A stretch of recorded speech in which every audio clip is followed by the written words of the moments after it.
Thank you for joining us this evening for the Artist Exchange, a group created by and for artists to share new work, ideas, resources, and opportunities monthly over a glass of wine or tea as you prefer.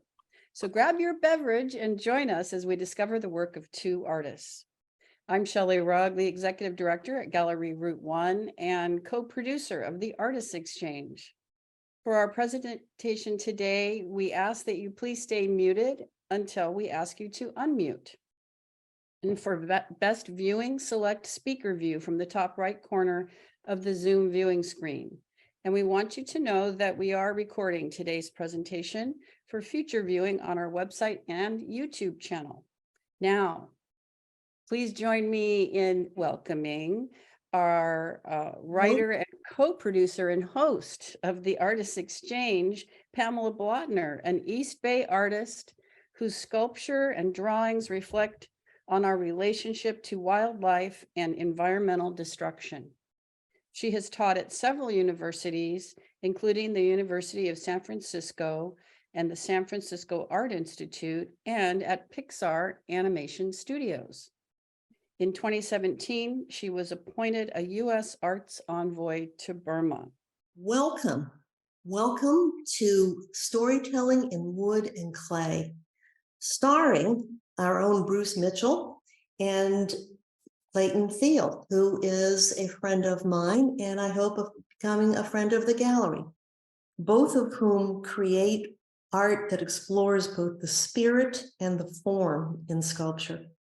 You'll see that while their work is quite different, each artist shares a love of making itself and talks about it beautifully, using traditional materials and processes as they pursue their own personal content and significance. Okay, without further ado, as everyone says, let's go ahead and have Clayton begin telling us a little bit about himself and his work. Clayton Thiel is a storyteller whose sculptures explore the magic and the narrative in the worlds of both ancient and contemporary sculpture. His principal media is clay, but he also works in stone and bronze, drawing his inspiration from nature and myth, and using processes that are native to each medium. There's a meditative process that happens when I'm building these pieces, he says. Once I have made one of my dreamer sculptures, Dreamers Dreaming, it takes on a life of its own, demanding I make some choices about the story wanting to be told. Okay, Clayton, take it away. That's a great introduction. Thank you. And after Shelley's great save, thank you. So, Shelley, are we going to see the slides that we prepared? Will that be what we're all looking at instead of me? Oh, good. Sure. So if you push the little button that says play, it'll fill the screen. Okay, here we go. So I'm pretty sure I was 17 when this picture was taken. I put it in here to start the conversation about my background. It's obvious that I grew up on a working farm. The purpose of my dad and I building a livestock operation was so that I'd make enough money to go to college. So I sold my part of the operation to my dad in 1975 and started. My last year in high school was my first year in college. Go ahead and change the slide. Next. I teach at Chabot College in Hayward. I've been there for 30 years, and it was not so much policy. Yeah, it was a policy that all of the full-time teachers go on sabbatical every 7 years. My first sabbatical was in 2001, and Manuel Neri invited me to do part of my sabbatical at his studio in Carrara.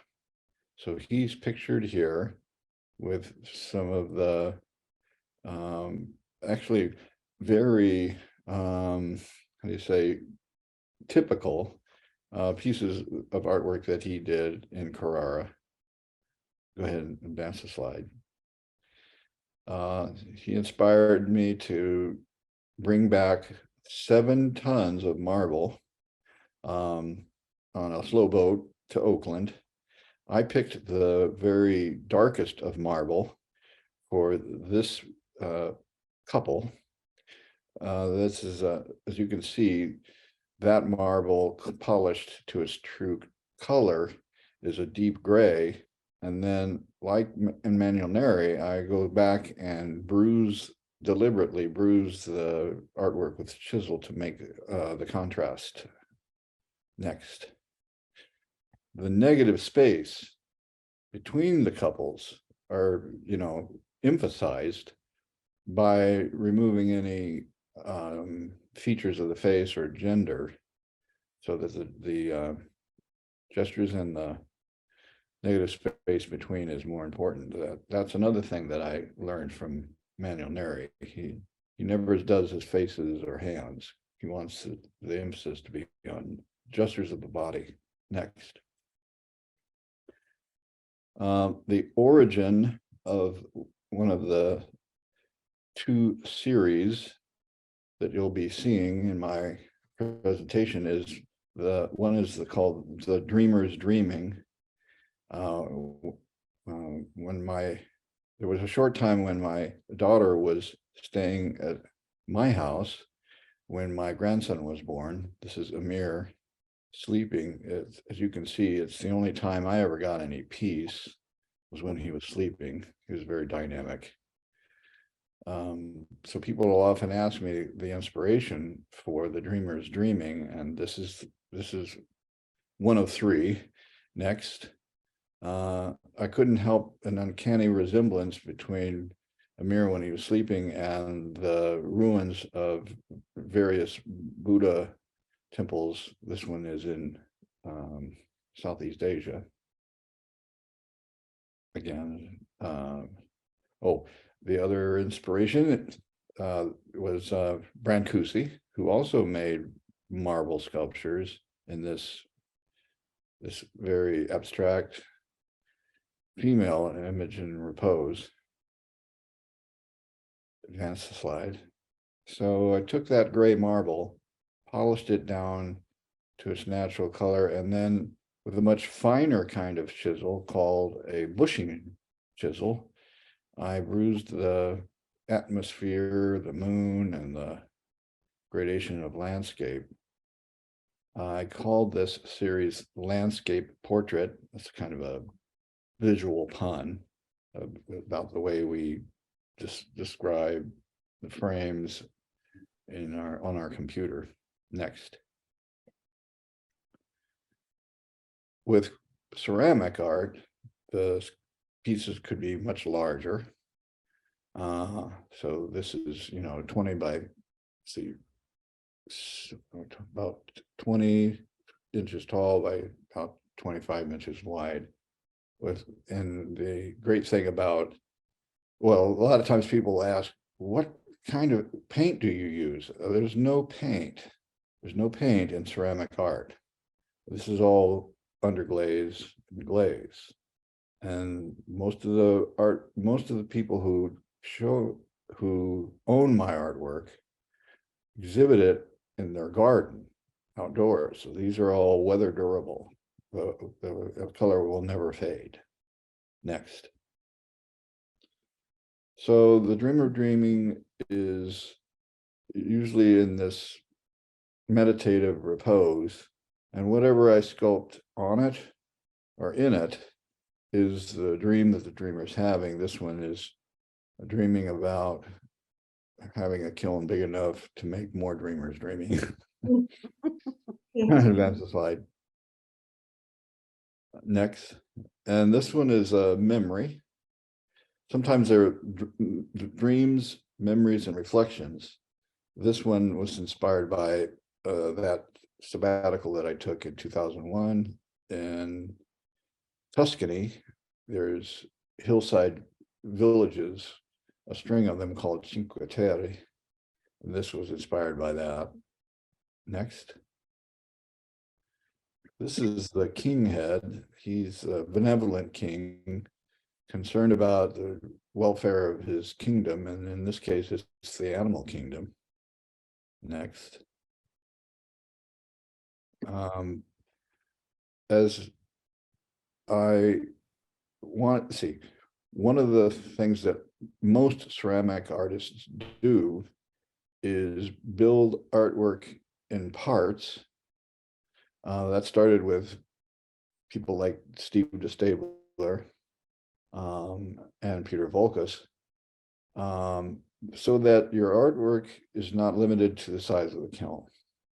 So this is a dreamer in 6 parts, and I made the puzzle parts resemble the characteristic keystone kind of masonry of temples in Machu Picchu. Next. This is the largest of that series. This is Dreamer dreaming in 8 pieces, in 8 parts. And this isn't even ceramic. This is a styrofoam that I carved and then applied a limestone compound. But, you know, I can stain it different colors, so it looks like it's different stone. And no one of these parts, no one of these 8 parts weighs more than 100 pounds. So 2 guys can install this thing, and it looks like you'd have to hire a crew and a crane to move it. Next. The other series involves shamanic looking characters. This piece is called Visitation. So the dreamer is dreaming about this shaman who's having a visitation, a spirit visitation. This piece is probably 60 inches tall in all, and built in parts. Next. What comes with that shaman theme are anthropomorphic deities. This is from the Lakota pantheon, little eagle woman. And so the dreamer is dreaming about that deity, and the headdress is the common theme with these pieces that I've been doing. Go ahead and advance the slide. That led me to birds that are, I call them totemic birds, that being birds that have powers we want.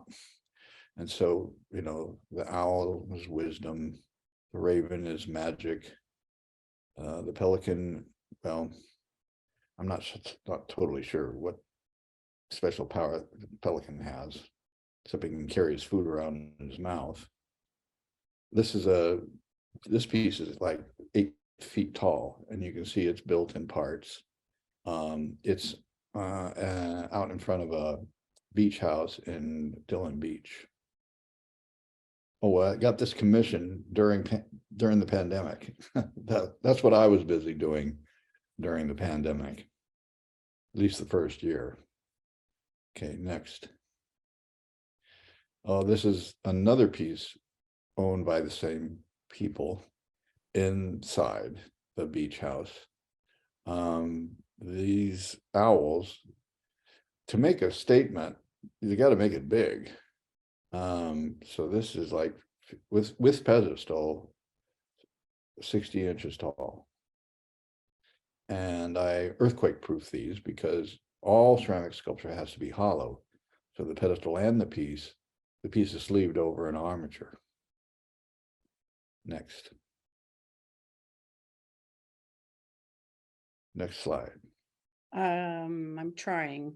I'm not sure why it's okay. So sometimes people ask, people unfamiliar with how ceramic art is made often ask, how do you make those? Do you use molds? At this scale, molds are not practical. They're in the way. There's too many actions you have to take. Too many things can go wrong. I hand build these coils, but I don't use the round coils like Native American pottery. I use a ribbon coil that's extruded with an extruder, and you can see me.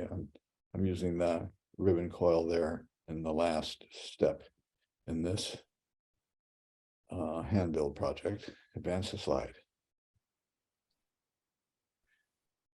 After I've got the general form, which is basically an abstract or stylized bird, I will then carve designs. Here I've got this coil design radiating out from each side where the wings belong. This makes it much more, it makes it more elemental.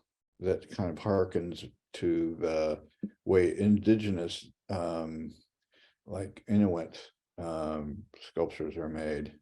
I'm very fascinated with the ancient future study of indigenous cultures. And when it was time to make eyes, I gave up trying to make the illusion of eyes.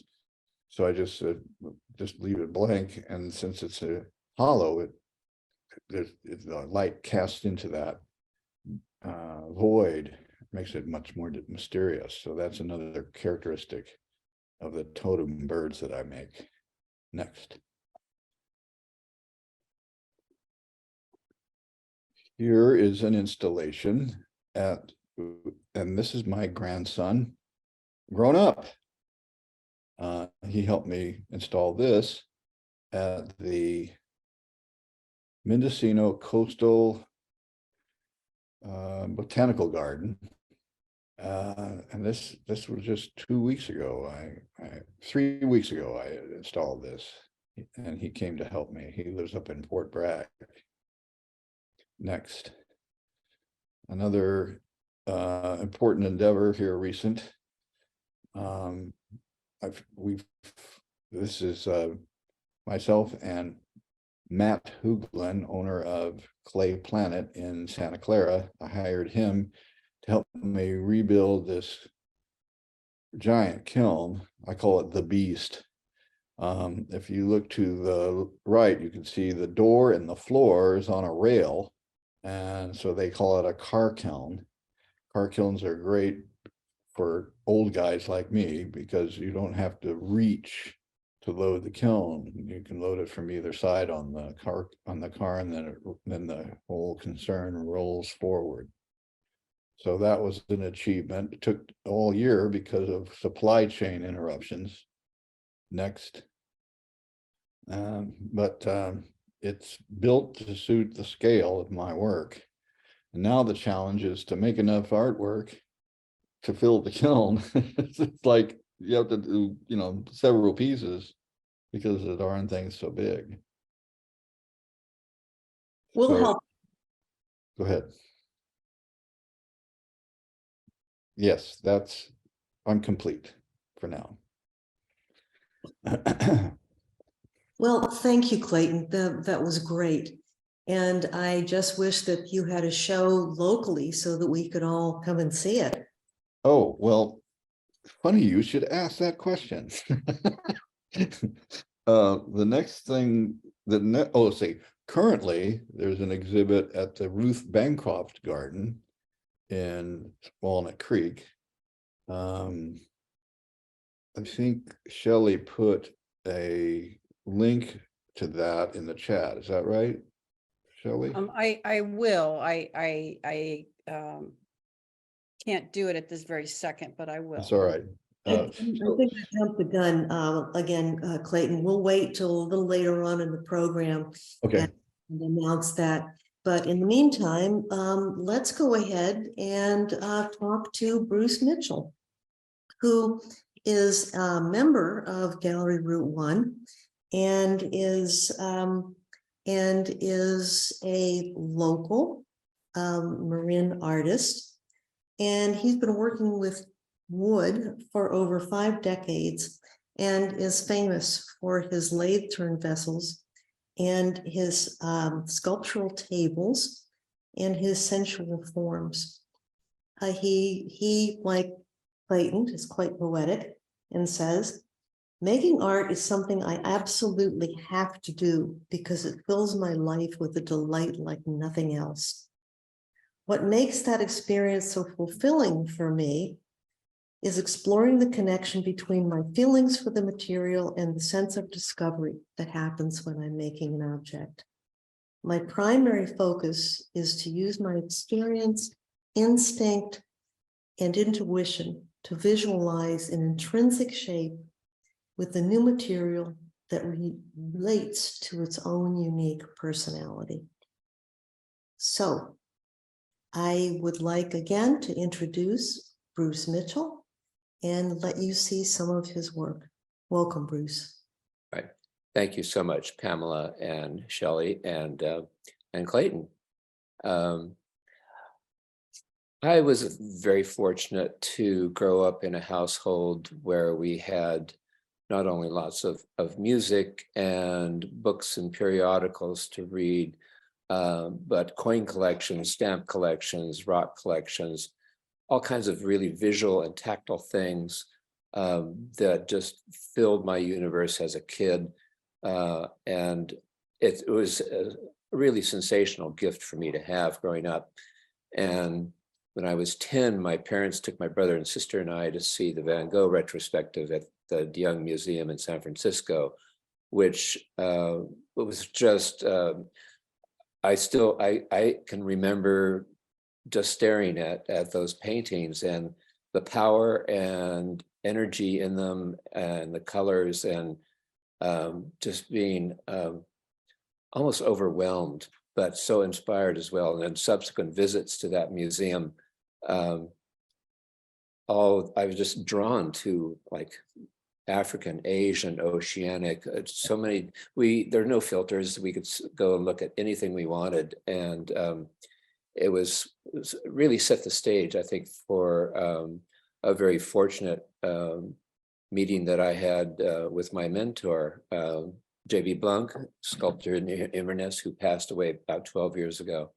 And if you want to show that first slide, Shell, and I can begin with just what happened after I met him.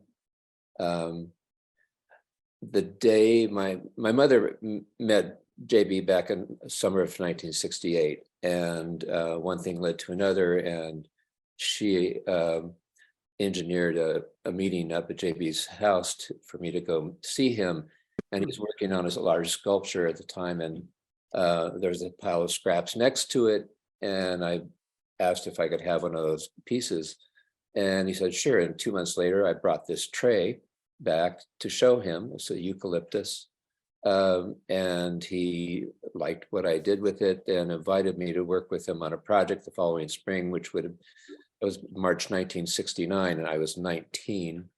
And that project turned out to be my initiation right into the world of sculpture, which is in the very next image, Shelley. That piece is called The Planet, and it is in the Oakland Museum. JB had started work on it actually several months before I started working with him, because the wood was really damp and he had to do a lot of shaping to make surfaces that would be dry enough for me to start sanding when I started work with him. And this piece really is, I think, is one of the most iconic public sculptures in the West Coast. The whole idea of it was to provide a tactile experience, both physically and visually, for people of all ages. And to work on it was just, it's really hard to describe the feelings I had. It was just, every day there was just a new discovery, just of revealing material and shapes and surfaces. And I don't know if you can see it, but there's a little place where JB carved a bowl into the surface. There's this little thing that sticks up on the right side, top edge. There's a shiny little place there. That's actually the top edge of this bowl that he carved. And it made so little sense to me that this was in a public sculpture. It sort of stuck in my mind. And I think it is one of the things that triggered me to start doing vessels of my own. And but I have to say one more thing. This sculpture has been seen and touched by generations of kids. I meet people all the time whose parents took them to go there and see this, and then they've taken their kids and on and on. And I think that's one of the greatest things about it, is that it's so accessible to any person, any age, and it's just a fabulous piece. I felt very fortunate to be able to work on it. Next, please.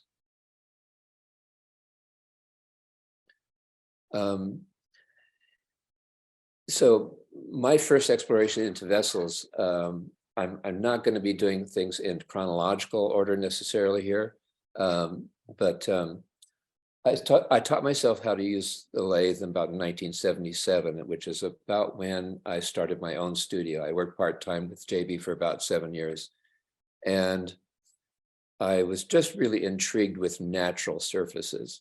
And this is a tan bark that was actually came from our property. I think the inside of the tree had been burned, and which you can see. I love using natural surfaces because they tell their own kind of raw story of the tree. That is really a nice counterpoint to the carved and polished surfaces. And this one's about 18 inches across and 6 inches high. Next, please. During the time I worked with JB, he made a lot of tables, carved tables, sculptural tables, and benches. And this is kind of what in a theme of using chainsaws, which was our principal tool, and it still is for me very much so. This is a redwood bench called the waterfall bench, and I've textured both sides actually on that you can see here. With a tool that I made for it's almost like planishing, which is a kind of word that describes what jewelers use to texture surfaces in silver and gold. This is about 15 inches high and 7 inches long. Next, please.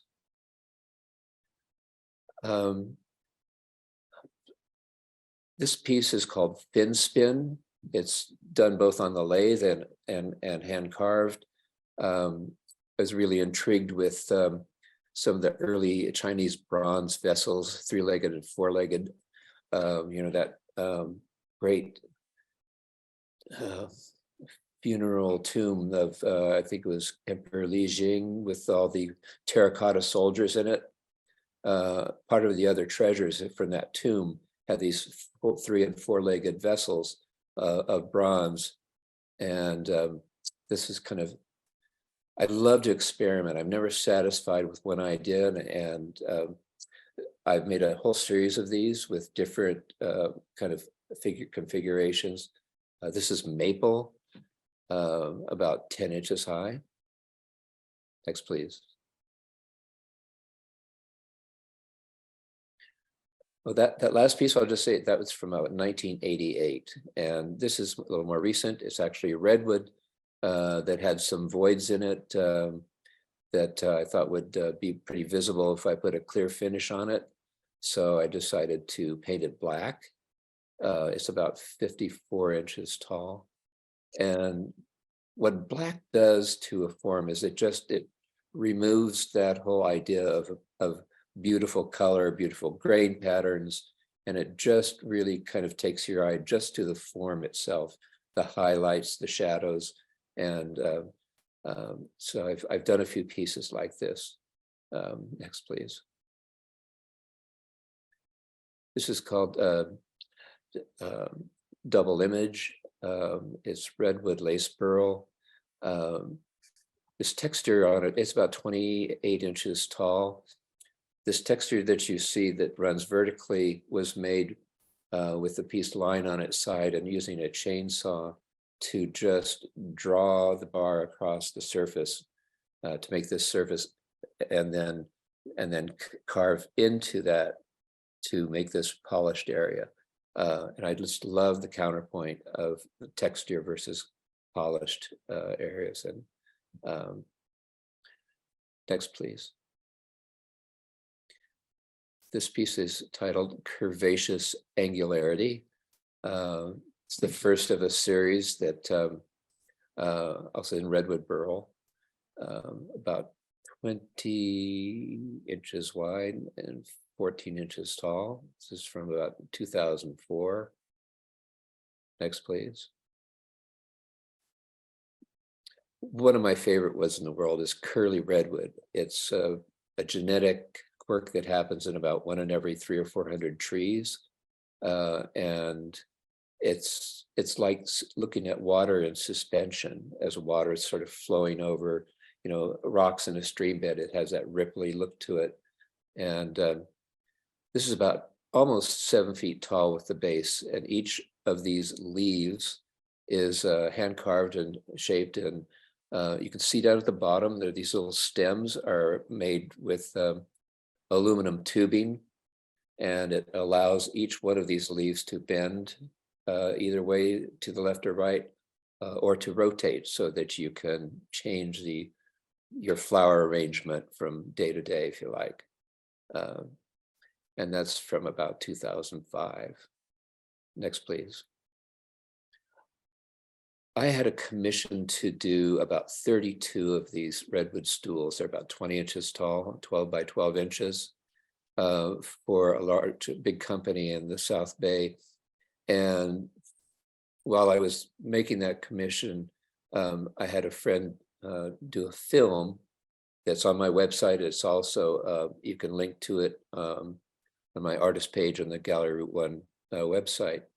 That shows me making one of these start to finish using the chainsaw and power carving tools and sanding tools, which would give you a really graphic history of the actual process.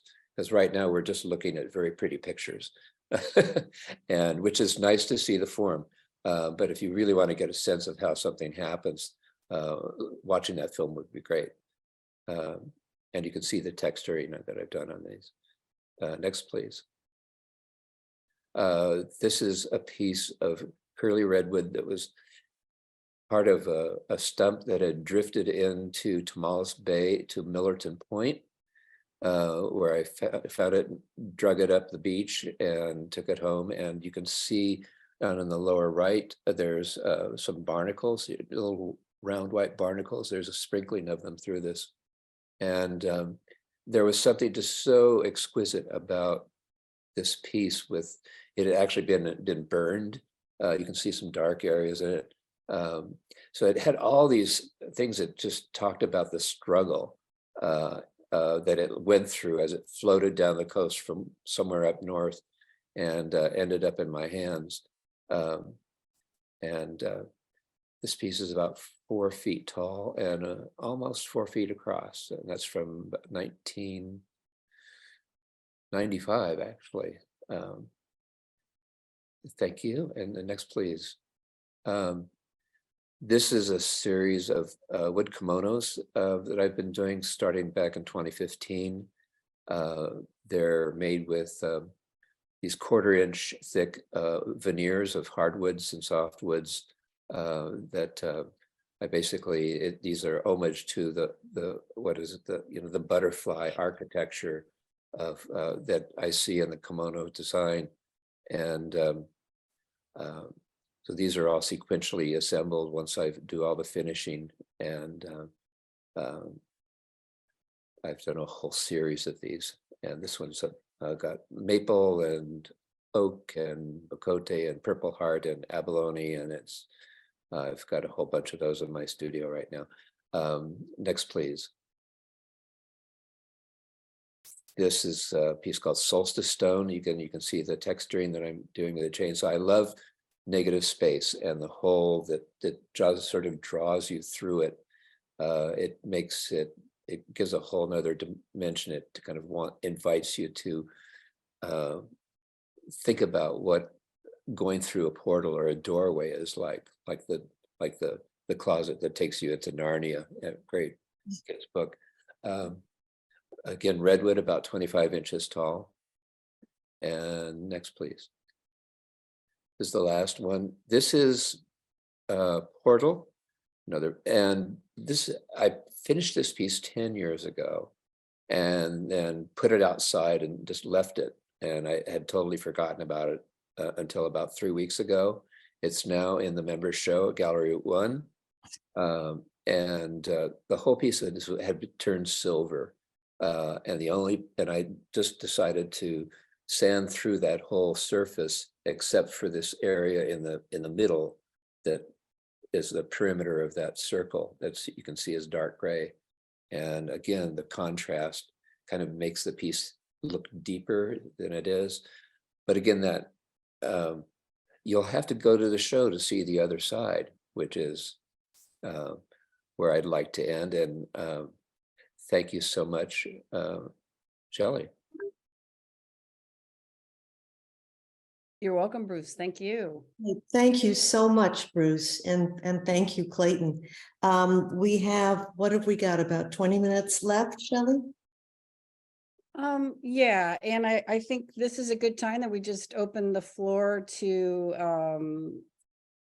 any questions or comments that anybody here might have, including our artists and our guests. Oh, We can start with the two of you, Clayton and Bruce. Any thoughts about the relationship, any relationships that you see in each other's work, or any questions you might have of one another? Well, I was thinking about that while I was watching Bruce's slide exhibit, and one of the things, his artwork is much more what I would call formal, and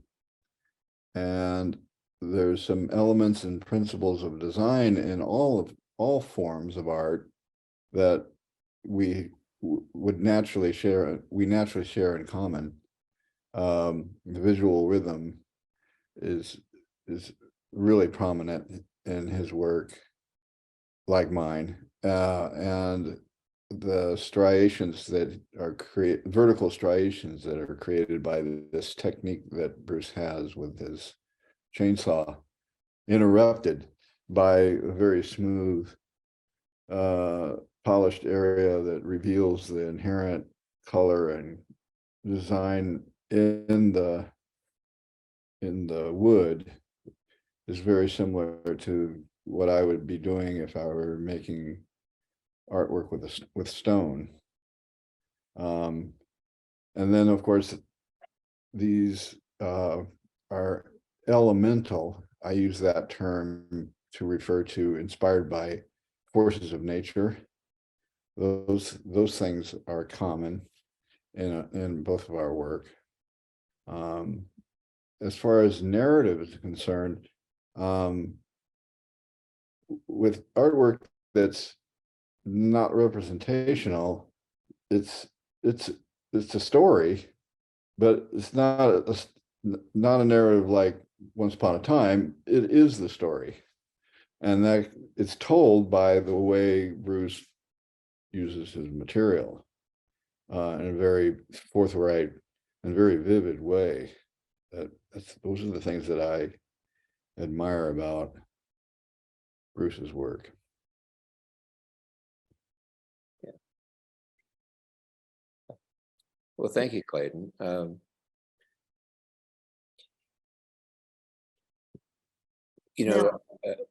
ahead. No, I can jump in, but it looked like you had something you wanted to say, so please go ahead. Yeah. I think one of the things that drives me in my work is, because I love abstract so much, is finding a kind of, it's like an asymmetrical balancing act.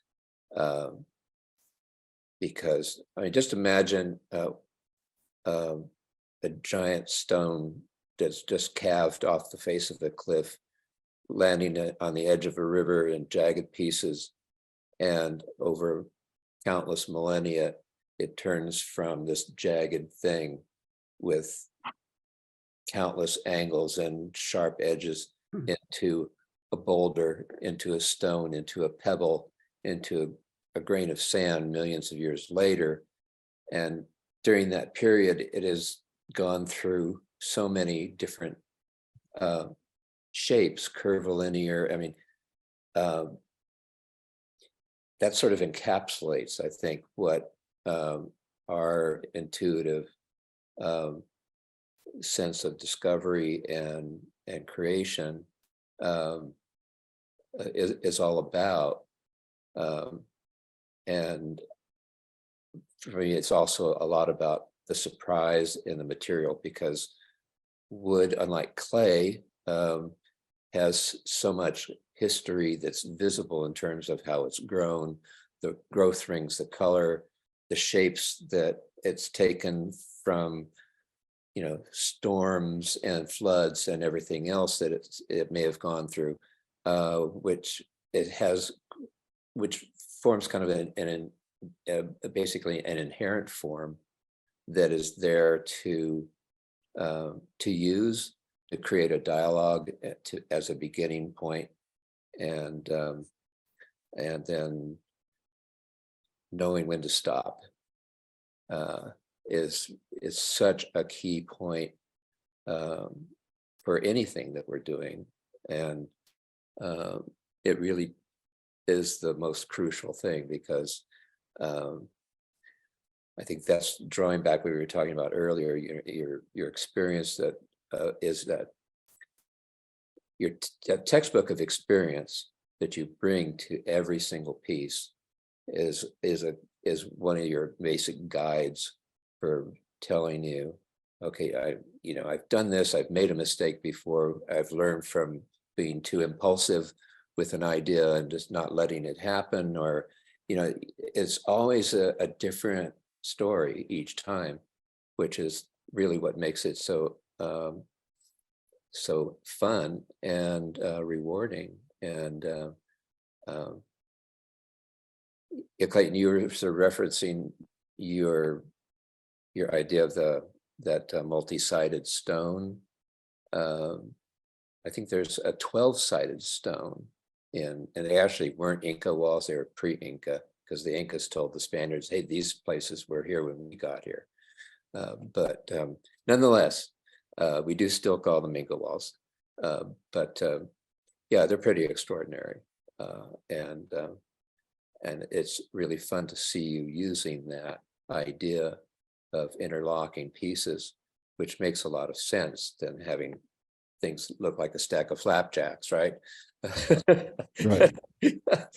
Because visually it's really strong, but also Mechanically, it makes a lot of sense. Yeah. That's a great intro to what I was going to say, which is that when I first thought about pairing these two wonderful sculptors, I was thinking about the Bauhaus school, the German school that was famous in the 1920s.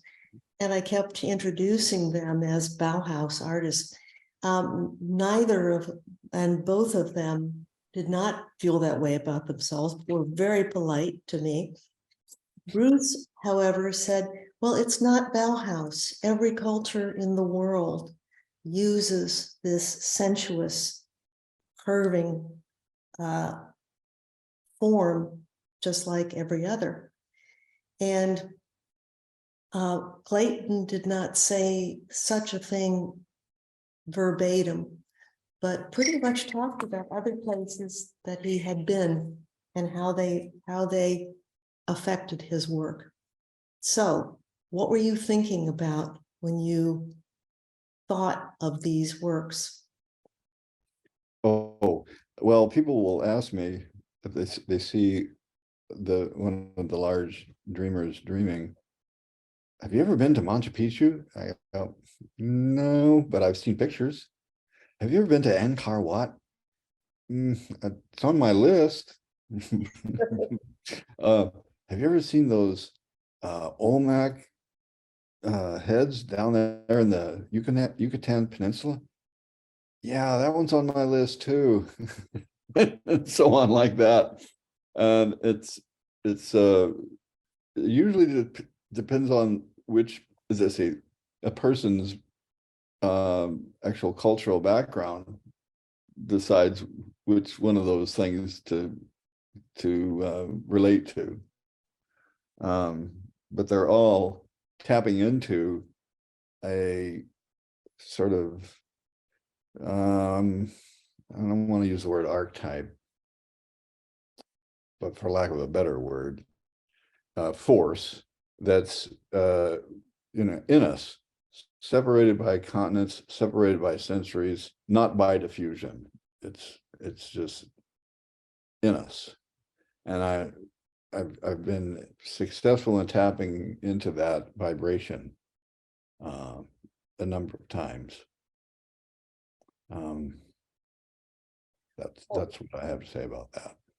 To tell you the truth, Olmec was the first thing that I thought of when I saw your large heads, maybe close to 20 years ago at Falkirk. So it's very interesting to have you make that reference.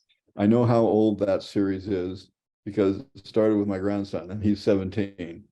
That was close. It was close. Yeah, I loved seeing that photo of your grandson lying on your chest. It's like Yes. the connection is so solid with your work. It was really beautiful to see that. It really was.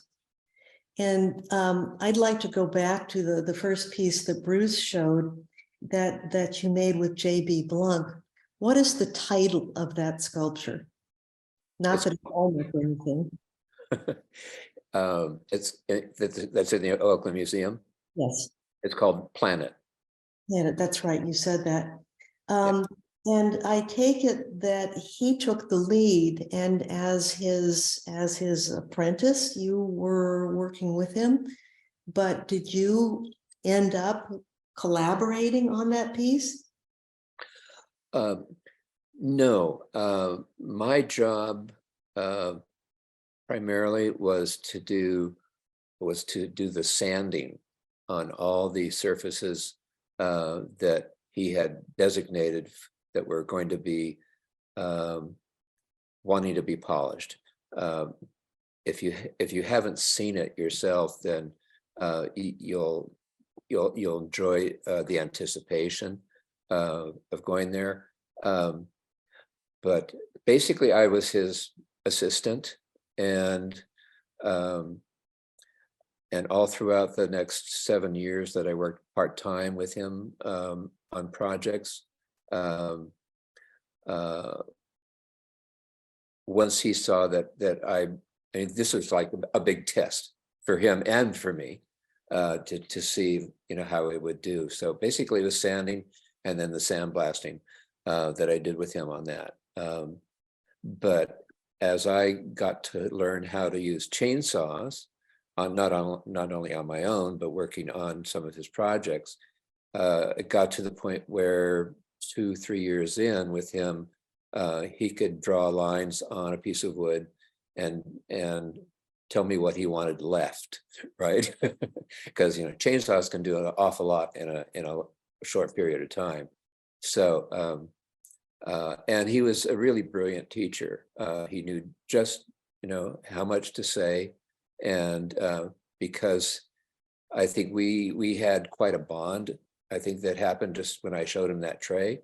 He understood that I had a sense of form and how to make things, and so I think I was an easy study for him in terms of working on his pieces. But basically, the designs, everything was his, and I would just follow his lead and just produce what he wanted. Sometimes he'd leave me to do work on a piece entirely by myself, and sometimes we'd work together. Wow, what an awesome experience. Thank you. Amazing. Yeah, both of you had the chance to work with really amazing artists. Yeah. So Pamela, I think it's time for us to move into our opportunities section. I agree. I want to say one other thing before I turn it over to Shelley, and that is, I feel like we've just barely scratched the surface with these two artists. I really do. And I am hoping that you will return, that we can invite you a second time, and that I certainly can get my thoughts in a better alignment to work with you. And I hope you will. So yes, Shelley, let's talk about opportunities. Okay, yeah. Well, the Artist Exchange was created to provide a platform for artists to learn about each other's work, but it's also a forum for finding out about various opportunities for artists. So that's where we are now. And we invite everyone here, if you know of a fellowship to apply for, or a great show to go see, or any other artist related opportunities, now's the time to share those. I know you have one, right, Pamela? Well, actually, I do, and I wrote it down in the chat. It should be the first thing there. And I'd like to tell everyone to look into something called Calls for Artists and Exhibition Opportunities. And what it is essentially it's a list of opportunities. And I'm not entirely sure. I've searched that site who puts it out, but it's quite wonderful. And it's the I guess it's the sfartistnetwork.org. So that that address is in the chat, and do check it out. All kinds of opportunities. And Great. others, let's see, Clayton and Bruce, did you have shows you wanted to tell us about? Shelley, were you able to find the link for the Ruth Bancroft sculpture exhibit? Ruth Yeah. Bancroft Garden sculpture exhibit in Walnut Creek? Yeah, I just put it in the chat. Okay. So the next thing that's current, and I've got work in that show, and it's up until late August. The next thing that's coming up that I'm involved in, let's see if I can hold this up where it's focused. Is that in focus? Yeah, I can Pretty see it. good. Oh yeah, ACGA. So I belong to the, let's see, what's that stand for? Association of Clay and Glass Artists. And they have a clay and glass festival every year in Palo Alto. And I see that there's a actual website there, www.clayandglassfestival. And that's going to be July 15th through the 15th and 16th at the Palo Alto Cultural Center. Then the next thing, the weekend after that, I'm wanting to invite everyone to our open studio. Let me get it so this everybody can see it. This is our art studio in Oakland. There's going to be two other artists, Joseph and Nathan, share that workspace. So you get to see lots of artwork if you come to that. Those are the latest opportunities that people would have to see my artwork. And the ACGA show has over 100 craftsmen and artists that they can see. That's a great show. I do it every year. All right, thank you, Clayton. Did you have anything you wanted to share, Bruce?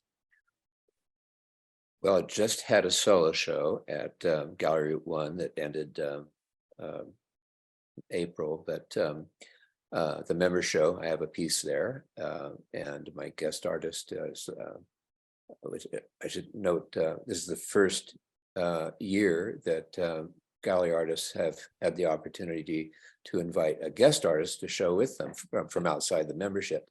And the ceramicist Gordon Bryan from Point Reyes Station has a beautiful vessel there. But on a personal note, we do open studios 2 times a year, and we just had one on Memorial Day weekend. The next one won't be till Thanksgiving, but I'm thinking, just going back to what you were hinting at, Pamela, about having a grow meeting at our house, maybe this summer, have a little gathering where we can just be casual and talk shop and have food and wine and such. And my studio would be open, of course, for people to rummage around in, if they like. So we could talk about scheduling that. And Clayton, love to invite you to come out if. Yeah, that would be awesome. Yeah. Thank you. Okay. And our guests, Sarah, who is actually Sarah Myers, who is here, who is actually on our board. Stacy Hassan, I do not know you, but it would be nice to get to know you. And our own Gayanne Enquist, who does not look like blades of grass. She is actually a very lovely woman. So I'd like to invite them too, if we can, Bruce. Sure. Oh, yeah. I'd like to share that Gallery Route 1 is having a drive for new artist members right now. And normally the application period would end at the end of this month, but we've extended it to the end of July. So if you want to learn more about that, there's a link in the chat for that too. And I will jump in and say that the blades of grass are not Gay Enquist, but they're Oakland sculptor Mee Preckler, who is a collaborator of mine. That said, and other things, and she's waving. Shelley, back to you. All right. Well, I guess I'm going to wrap it up for us. And you know, if you'd like to be added to the Grow email list so you can be notified of future artist exchange events, please put your email address in the chat if we don't already have it. And